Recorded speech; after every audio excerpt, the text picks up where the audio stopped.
Good morning student. मेरा नाम देवाशीष है और हम लगातार कुछ ना कुछ आप लोगों के लिए ला रहे हैं। तो इस बार लेकर आए हैं एनटीपीसी से जुड़े मोशन से रिलेटेड कुछ न्यूमेरिकल्स जो आप लोग देखेंगे। क्लियर, मेरे पास संसाधन का कमी होने के कारण हम तो बोर्ड में नहीं पढ़ा पा रहे हैं। तो कोई प्रॉब्लम नहीं है, आप लोग बहुत अच्छे से समझ जरूर जाएंगे। तो देखते हैं मोशन। तो सबसे पहले कुछ फार्मूलाज का डिस्कस करते हैं, देन फिर हम लोग इसको स्टार्ट करेंगे। तो क्या हो जाएगा, चाल बराबर दूरी बाय समय। तो आप लोगों को ये पता होगा, speed equal to distance by time. Second क्या हो जाएगा, velocity equal to displacement by time, यानी वेग बराबर विस्थापन बाय समय। उसके बाद फॉर्मूला क्या होगा, त्वरण इक्वल टू, त्वरण का इंग्लिश होता है acceleration equal to change in velocity by time, change in velocity by time. इसको क्या बोलेंगे, initial velocity, sorry, final velocity minus initial velocity by time, जिसको हम लोग एक फार्मूले से जानेंगे। ए हम लोग यहाँ पे त्वरण को मान रहे हैं, ए किसको मान रहे हैं, त्वरण को मान रहे हैं। क्लियर। और फाइनल वेलोसिटी यू को, और प्रारंभिक वेलोसिटी यानी कि इनिशियल वेलोसिटी यू को। और इस तरह से मेरा फार्मूला आता है ए इक्वल टू यू माइन भी minus U by T. Next हम लोग देखते हैं। देखिए, ध्यान दीजिएगा, दूरी बाय विस्थापन जब हम लोग करेंगे तो वो क्या हो जाएगा, लेस देन इक्वल टू 1 होगा। क्या होगा, लेस देन इक्वल टू 1 होगा। और चाल बाय वेग करेंगे तो वो भी लेस देन इक्वल टू 1 होगा। अब हम लोग कुछ मोशन से रिलेटेड कुछ इक्वेशंस देख लेते हैं जो हम लोगों का न्यूमेरिकल्स बनाने में बहुत ज़्यादा हेल्प करेगा। देखते हैं फटाफट। ध्यान दीजिएगा, जब वस्तु समतल सतह पर गतिमान हो यानी क्षैतिज, ठीक है, गतिमान हो, तो क्या हम लोग लिखेंगे, S equal to U T plus half A T square. Clear. Next जो फॉर्मूला है, V square equal to you square plus 2as। फिर उसके बाद एक फॉर्मूला है u equal to V, u equal to V plus A T, जिसको अभी हम लोग डिस्कस कर चुके थे, a equal to V minus U by T. ये वही फार्मूला है। तो हम लोग ये 3 फार्मूलाज एकदम अच्छे से लर्न रखेंगे। अब चलते हैं आगे। जब वस्तु ऊपर की ओर, जब वस्तु, सॉरी, हाँ, जब वस्तु ऊपर की ओर उदर गति जी इक्वल टू, मतलब ग्रेविटेशनल फोर्स के अगेंस्ट डालेंगे, तो आप लोग ध्यान दीजिएगा, यहाँ पे जो ए था एक्सेलरेशन, उसको हम लोग माइनस जी से चेंज कर देंगे, क्योंकि हम लोग ऊपर की तरफ उछाल रहे हैं ग्रेविटेशन के अगेंस्ट। तो फार्मूला निकल कर आ जाएगा S equal to you T minus half G T square. Next जो निकलेगा, V square equal to you square minus 2gs। फिर निकलेगा V equal to U minus G T. अब ध्यान दीजिएगा कुछ और फार्मूला। जब वस्तु नीचे आ रही है यानी ग्रेविटेशनल फोर्स की तरफ आ रही है, तो हम लोग जी क्या लेंगे, एक्सेलरेशन की जगह जी क्या लेंगे, पॉजिटिव। क्या लेंगे, पॉजिटिव। तो जो फार्मूला निकल कर आएगा, v equal to u plus g t. फिर निकल कर आएगा भी square equal to you square plus g s. फिर s equal to U T plus half G T square. Clear. अब हम लोग समझ लेते हैं कि यहाँ पे क्या क्या है। तो सबसे पहले है u इक्वल टू आरंभिक वेग यानी initial velocity, v equal to अंतिम वेग यानी फाइनल वेलोसिटी, a क्या हो जाएगा, त्वरण, t क्या होगा, टाइम, s क्या होगा, डिस्प्लेसमेंट या विस्थापन। नेक्स्ट हम लोग देखते हैं।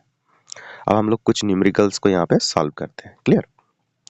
दिए गए चित्र में कोई चींटी ए से बी तक का सफर तय करती है, तो चींटी द्वारा तय की गई दूरी का विस्थापन क्या होगा। तो देखिए, ध्यान दीजिए, विस्थापन हम लोग बोलते हैं सबसे शॉर्टेस्ट डिस्टेंस को। तो देखिए, यहाँ से यहाँ तक का जो डिस्टेंस है ये सबसे शॉर्टेस्ट है। अगर इस तरह से जाएं तो ये बहुत टाइम लगेगा जाने में, सबसे शॉर्ट ये है। तो यहाँ पे लगाएंगे पाइथागोरस, तो देखिए 4 है, 3 है, तो यहाँ पे क्या हो जाएगा 5। इधर 4 3 है, तो यहाँ पे क्या होगा 5। और डिस्प्लेसमेंट क्या हो जाएगा, 5 प्लस 5 क्या हो जाएगा 10। क्लियर। नेक्स्ट देखते हैं।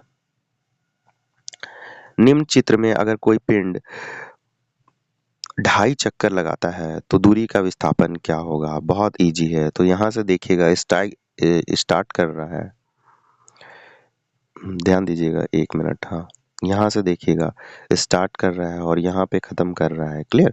तो ये क्या चीज पे चक्कर लगा रहा है, पेरीमीटर पे। तो क्या हो जाएगा, 2πr² इंटू 2.5।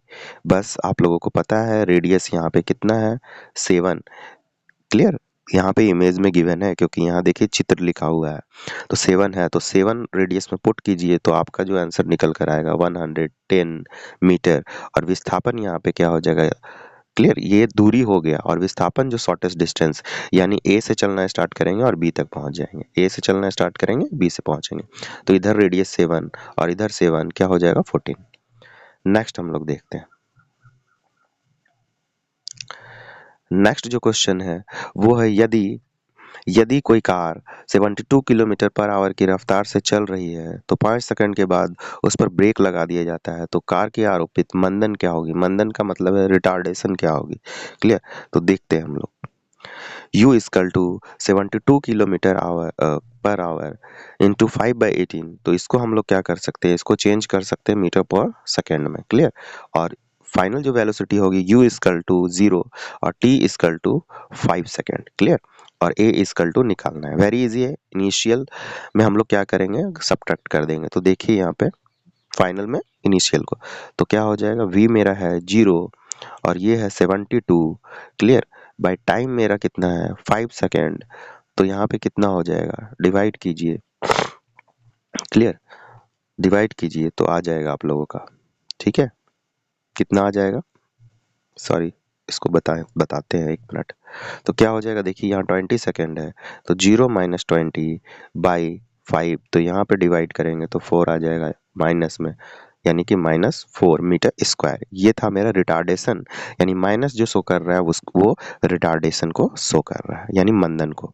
नेक्स्ट देखते हैं।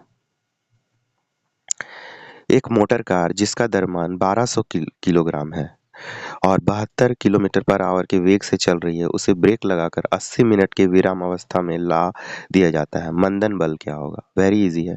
तो देखिएगा, मास मेरा कितना है 12 केजी, यू मेरा कितना है 72 किलोमीटर पर आवर। इसको हम लोग जब चेंज किए तो यहाँ पे आ गया मीटर पर सेकेंड, 20 मीटर पर सेकेंड। और टाइम जो मेरा होगा वो कितना होगा, 80 दिया गया है मिनट, इसको सेकेंड में चेंज करेंगे तो 60 से मल्टीप्लाई। अब हम लोग क्वेश्चंस की तरफ मूव करते हैं। तो क्या हो जाएगा, a equal to U minus V minus U by T. तो देखिए यहाँ पे जब पुट किए 0 माइनस 20 और टाइम को, तो यहाँ पे कैलकुलेट होने के बाद 1/240 आ रहा है। तो फोर्स इक्वल टू क्या होता है, एम ए, क्या होता है एम ए। और मास था मेरा 1200 और यहाँ पे एक्सेलरेशन हो गया 1/24। तो देखिए 0 0 कैंसिल हो गया, फिर उसके बाद 12 10 जा, 12 2 जा और 2 से ये 5, तो क्या हो जाएगा, फोर्स 5 न्यूटन का होगा, 5N। क्लियर। नेक्स्ट हम लोग देखते हैं।